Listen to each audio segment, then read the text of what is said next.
In this video, I'm going to show you how to remove a bathtub drain plug like this one.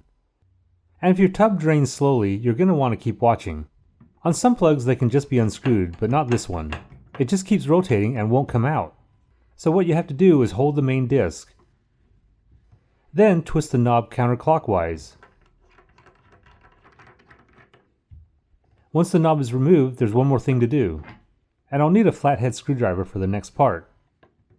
Here in the center, use a screwdriver to remove the body of the plug. And if your tub is clogged, a tool like this drain snake can definitely help. It's really inexpensive and I'll list it in the description so it's easy for you to find.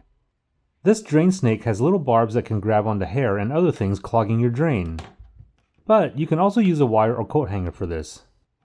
Once the clog has been removed, I can just reverse the steps from earlier. Here you can see that the plug is really just like a large screw. Just center it back into the drain opening, and then use the screwdriver to put it back in place.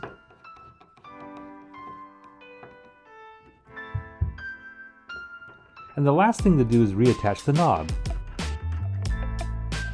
If this video was helpful, please give me a thumbs up and hit the subscribe button to stay up to date on all my weekly videos.